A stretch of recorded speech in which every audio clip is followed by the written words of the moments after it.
మీ ఎలాంటి వ్యాపార ప్రకటనలకైనా వెంటనే మా ఛానల్ సంప్రదించండి.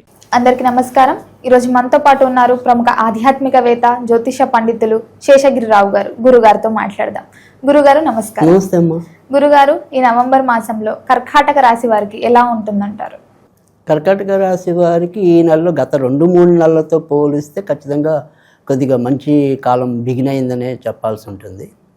ముఖ్యంగా ఏదైతే ఈ కర్కాటక రాశి వాళ్ళు ఉండే ప్రధానమైన బలహీనత అవ్వచ్చు, బలం కావచ్చు, కానీ కొద్దిగా భావోద్వేగం అనేది ఎక్కువ ఉంటుంది. అంటే మనం ఒక ఎమోషనల్ తత్వం అనేది వీళ్ళకి ఎక్కువ ఉండటం అనేది ఉంటుంది. సో దానివల్లే ఒక్కోసారి వీళ్ళు తొందరపాటు నిర్ణయాలు తీసుకోవటం, తర్వాత ఇప్పుడున్న ఆలోచన ఎప్పుడైతే ఇవాళ ఉన్న ఎమోషన్ రేపు ఉండకపోవచ్చు కదా. సో ఆ ఎమోషన్స్కి అనుగుణంగా వీరి యొక్క మనసు మారిపోతూ ఉంటాం. దానివల్ల ఒక్కోసారి వీళ్ళకి వీరే చికాకులు తెచ్చుకోవటం, ఇలాంటివన్నీ కూడా గత కొద్ది నెలలుగా మిగతా గ్రహస్థితి కూడా అంత అనుకూలకంగా లేకపోవటం వల్ల ఇబ్బందులు పడటం అనేది ఎక్కువగా జరిగింది. అయితే ఇప్పుడు ఎప్పుడైతే గురుడు ప్రస్తుతం అతిచారం వల్ల వీరి యొక్క కర్కాటక రాశిలోకి మోక్షంలోకి రావటం అనేది జరిగింది. తర్వాత ఏదైతే వారి యొక్క వృత్తి ఉద్యోగాల కారకుడు కూడా కుజుడు సక్షేత్రానికి చేరుకోవటం అనేది జరిగింది. తర్వాత మరి నవంబర్ మధ్య నుంచి ఇంకా కొద్దిగా మంచి ఫలితాలు, తర్వాత నవంబర్ 2 నుంచి శుక్రుడు తమ సక్షేత్రంలోకి చేరుకోవటం జరిగింది. తర్వాత ఇలా అన్ని గ్రహాలు కూడా కాస్త కోస్తో అనుకూలకంగానే వీరికి వెళ్ళబోతున్నాయి. కనుక వృత్తి ఉద్యోగాలు వాళ్ళకేనే కాదు, ఏదైనప్పటికీ కూడా ఈ నెల అంతా కూడా కర్కాటక రాశి వారికి అంచెలంచెలుగా చాలా మంచి పీరియడ్లోకి వెళ్ళబోతున్నారు. అది వీళ్ళు జాగ్రత్తగా గుర్తుంచుకుంటే చాలు. విద్యార్థులకు ఎలా ఉండబోతున్నారు?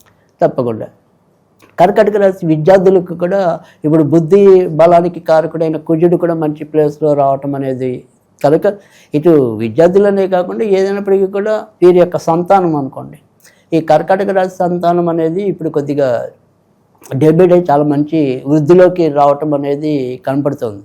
తర్వాత బాగా ఈ స్పాంటేనియస్గా స్పందించడం, అంటే సమయస్ఫూర్తి అంటాం మనం, దానికి తగ్గట్టుగా వీళ్ళ యొక్క జ్ఞానం మలుచుకోవటం అనేది కూడా ప్రస్తుతం ఎక్కువగా కర్కాటక రాశి వారికి కనపడుతుంది. అంటే మనం గతంలో చెప్పినట్టుగా ఇటు కర్కాటక రాశి విద్యార్థులనే కాదు, ఇదే కర్కాటక రాశిలో జన్మించిన విద్యార్థులు కూడా, అంటే ఈ తల్లిదండ్రుల పిల్లల్లో కాదు, విడిగా కూడా కర్కాటక రాశిలో జన్మించిన విద్యార్థులు, అంటే ఇప్పుడు ఆ విద్యార్థులు పునర్వసు 4వ పాదంలో పుట్టిన, తర్వాత పుష్మి 4 పాదాల్లో పుట్టిన, ఆశ్లేష 4 పాదాల్లో పుట్టిన వాళ్ళందరూ కూడా కర్కాటక రాశికి సంబంధించిన వాళ్ళే అవుతారు.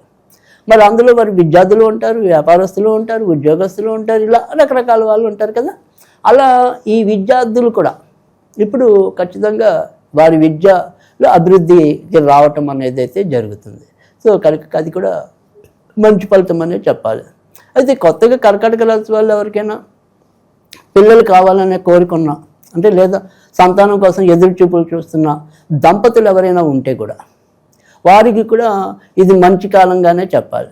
కనుక కర్కాటక రాశి వారికి సంతానం విషయాల్లో అంటే సంతానం చుట్టూ తిరిగే అన్ని అంశాల్లో కూడా అనుకూలకంగానే ఉందని చెప్పాల్సి ఉంటుంది ఈ నెలంతా కూడా.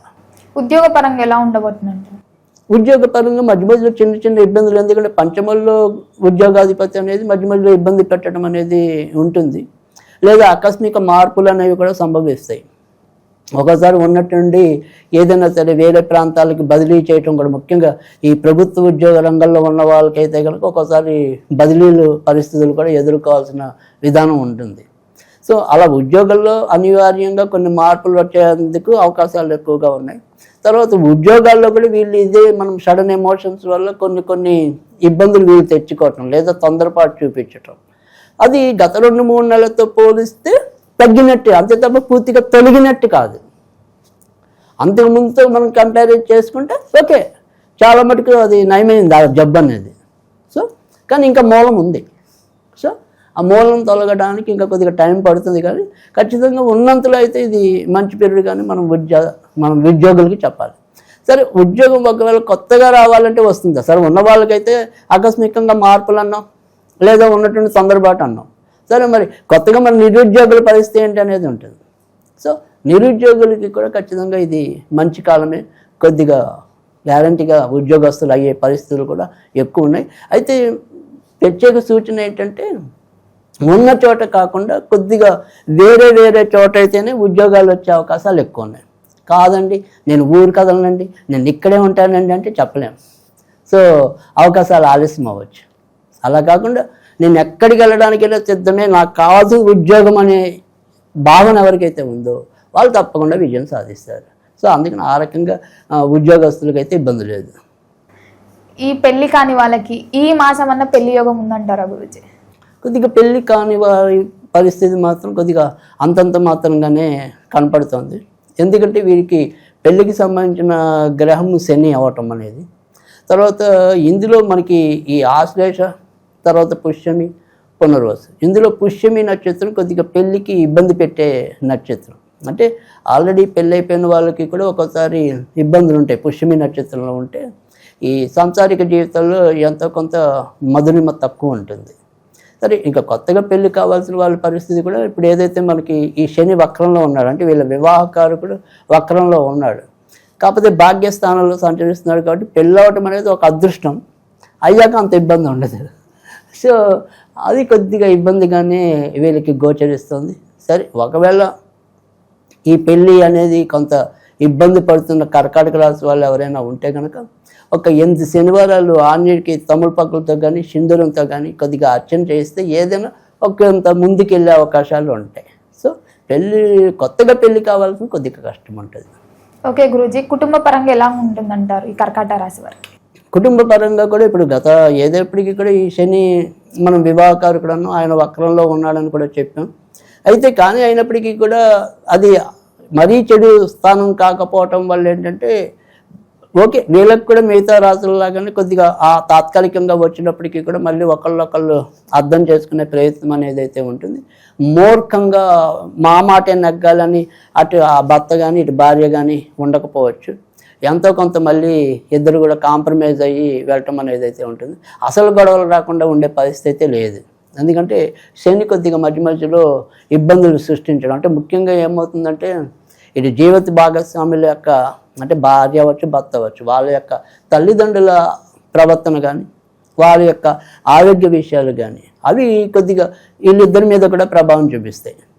సో దానివల్ల కూడా వీళ్ళిద్దరూ ఒక్కోసారి వాదించుకోవడం కానీ కలహించుకోవడం కానీ జరగచ్చు. అంటే సాధారణంగా ఈ నెలంతా కూడా ఈ కర్కాటక రాశి వాళ్ళకి వచ్చే ఇబ్బందులు భార్య భర్తలు వాళ్ళ స్వయంగా వచ్చేవి కాదు, ఇతరుల రూపేణ వీళ్ళిద్దరూ ఏదైనా సరే మాట అనుకోవటం అంతే తప్ప, అంటే థర్డ్ పార్టీ ప్రమేయంతో తప్ప వీళ్ళుగా వచ్చే ఇబ్బందులు తక్కువ. ఈ కర్కాటక రాశి వారికి ఈ మాసంలో ఆరోగ్యపరంగా ఎలా ఉంటుందంటారు? అలాగే మరి ఆరోగ్యపరంగా ఏదైనా సమస్య వస్తే ఎలాంటి జాగ్రత్తలు తీసుకోవాలని చెప్తారు? అంటే ఇక్కడ ఆరోగ్యపరంగా ప్రస్తుతం అయితే కుజుడు కొద్దిగా మంచి ప్లేస్లోనే సంచరిస్తున్నాడు. అనారోగ్యం అనేది చిన్న చిన్న అనారోగ్యాలే ఉంటాయి. అది కూడా ఏదైనా సరే ఈ ఇన్ఫెక్షన్స్ కానీ ఈ ఎలర్జీ, అంటే ఏదైనా సరే కొద్దిగా ఏమంటారు గాలి ఒక్కోసారి పడకపోవచ్చు, డస్ట్ కొంతమందికి ఒక్కోసారి పడకపోవచ్చు. సో అలా ఆ రకంగా వచ్చే వ్యాధులే తప్ప మరీ భయపడే అంత పెద్ద పెద్ద వ్యాధులు అయితే కనుక ఈ నెలలో కర్కాటక రాశి వాళ్ళకి ఏమీ కనపట్ల. అందుకని అంత భయమేమీ అవసరం లేదు. సో ఏదైతే ఈ డస్ట్ ఎలర్జీ కానీ ఇతరత్ర ఇలాంటివి ఉన్నాయి వాళ్ళకి ఆల్రెడీ ఆ సిమ్టమ్స్ ఎప్పుడూ అనుభవం ఉంటాయి. సో అందుకని మనం ఎంతవరకు అలాంటి వాటికి దూరంగా ఉండటం అనేది వాళ్ళు నిర్ణయించుకుని వెళ్ళిపోతే చాలు. ఎందుకంటే ప్రత్యేకంగా ఉన్నట్టుండి ముంచుకొచ్చే వ్యాధులు ఈ నెలలో వీళ్ళకి లేవు. అందుకని ధైర్యంగానే ఉండొచ్చు. న్యూ బిజినెస్ స్టార్ట్ చేద్దాం అనుకునే వాళ్ళకి ఈ మాసంలో చేయొచ్చు అంటారా గురించి? అంటే కొత్త వ్యాపారం చేయాలి అనుకునే వాళ్ళకి ఖచ్చితంగా నవంబర్ 2వ తారీఖు నుంచి శుక్రుడు స్వచేతన లాభాధిపతి రావటం అనేది జరిగింది. సరే, ఇక్కడ ఏదైనప్పటికీ కూడా వీళ్ళు చేసే వ్యాపారాలు ఎలాంటివి ఎంచుకుంటారనే దాని మీద ఉంటుంది. తర్వాత రెండోది ఏంటంటే ఇప్పుడు మళ్ళీ ఈ మీడియా రంగంలో కూడా ఇప్పుడు కొత్తగా ఎవరైనా సరే ఇటు ఏ ఫీల్డ్లో అయినా, అంటే సినిమా రంగంలో డైరెక్ట్ నటులో వాళ్ళు అనుకునే వాళ్ళు ఉండొచ్చు, లేదు మనం పాటలు పాడదాం అనుకునే వాళ్ళు ఉండొచ్చు, దర్శకత్వం వేద్దాం అనుకునే వాళ్ళు ఉండొచ్చు. సో ఏదైనప్పటికీ కూడా అంటే మీడియా రంగంలో ఎలాంటి కళారంగం ఏదైనప్పటికీ కూడా సాంకేతిక శాఖ అవ్వచ్చు, behind the screen, on the screen రెండు. సో రెండు వాళ్ళకి కూడా కొద్దిగా అనుకూలమైన మార్పులు రావటం అనేది ఒకటి. తర్వాత వ్యాపారం చేస్తే కొత్త వ్యాపారం ఎలాంటిది చేయాలి మనం అనేది చూసినట్టయితే కనుక ఈ ఆడవాళ్ళకి సంబంధించిన వ్యాపారాలు చేస్తే ఎక్కువ వృద్ధిలోకి రావటం. అంటే ఇప్పుడు బ్యూటీ పార్లర్లు పెడితే అది కలిసి వస్తుంది. తర్వాత కాస్మెటిక్స్ రంగం అనేది కలిసి వస్తుంది. తర్వాత స్త్రీలకి ఆభరణాలు ఏవైతే ఉంటాయో ఆర్టిఫిషియల్ కూడా ఇప్పుడు జ్యువెలరీ ఉంది. సో అలాంటివి ఏమైనా పెట్టాలంటే కనుక కలిసి వస్తాయి. తర్వాత మెడికల్ ఫీల్డ్లో ఉన్న వాళ్ళకి పనికి వస్తాయి. అంటే ఇటు వైద్య రంగంలో అంటే డైరెక్ట్ డాక్టర్లనే కాదు, సో మనం మందుల షాపులు ఇలా మెడికల్, సో సర్జికల్ ఎక్విప్మెంట్స్, ఇలా మెడికల్ రంగంలో ఉన్న వారందరికీ కూడా మంచి ఫలితాలు ఉంటాయి. సో అందుకని వ్యాపారంలో కనుక కొద్దిగా ఇలాంటి ప్రణాళిక చేసుకుంటే మరింత లాభం ఉంటుంది. ఓకే గురుజీ, ఈ కర్కాటక రాశి వాళ్ళకి ఎలాంటి రోజులు కలిసి వస్తాయి, ఏ వారాలు, ఏ దైవారాధన అనుకూలంగా ఉంటుందో చెప్పండి గురుజీ. కర్కాటక రాశి వారికి అంతా కూడా ఈ నెలలో ఏదైనా సరే కొంత ఇబ్బంది పెట్టడం అనేది ఏదైనా ఉంటే అది బుధుడు వల్ల అవటం అనేది ఉంటుంది. కనుక బుధుడు మనకి ఏదైనప్పటికీ కూడా వీళ్ళు బుధవారాల పూట కొద్దిగా వినాయకుడికి సంబంధించిన పూజలు చేసుకున్నట్టయితే కనుక ఖచ్చితంగా మంచి ఫలితాలు ఉంటాయి. ఇక సోమవారము, గురువారము, శుక్రవారం బాగా కలిసి వచ్చే రోజులని చెప్పాలి. అలాగే బుధుడు రంగు ఆకుపచ్చ కనుక ఈ నెల ఆకుపచ్చ రంగుకి, ముఖ్యంగా ముదురు ఆకుపచ్చ రంగుకి వీళ్ళు దూరంగా ఉండాలి. సో ఈ నెల అంతా కూడా కొద్దిగా ఇబ్బంది పెట్టేది ఏదైనా ఉంటే అది బుధగ్రహం వల్ల అవటం అనేది ఉంటుంది. సో అందుకని ఆ రంగుకి సంబంధించిన వరకు దూరంగా ఉండాలి. సరే, మనం ఒకవేళ వినాయకుడి గుడికి వెళ్ళటం అది వస్తే వినాయకుడికి అంటే తీరిక నేననేది ఆ సౌలభ్యం ఉంటే వినాయకుడి గుడికి వెళ్తూ ఉంటాం. లేదు అంటే సంకటనాశక గణపతి స్తోత్రం అని ఉంటుంది, ఓం ప్రణమ్య శిరసాదేవం అని. సో అది చదువుకోవటం అనేది ఒక పద్ధతి. లేదు చాలా తేలిగ్గా అందరికీ తెలిసిన మాత్రం ఓం గం గణపతియే నమః, ఓం గం గణపతియే నమః అనేది చదువుకున్నా కూడా సరిపోతుంది. ఆ రకంగా చేసుకుంటే సరిపోతుంది. ఓకే గురుజీ, మొత్తం మీద ఈ కర్కాటక రాశి వారికి ఈ మాసం అంతా ఎలా ఉంటుందో తెలియజేసినందుకు ధన్యవాదాలు గురుజీ.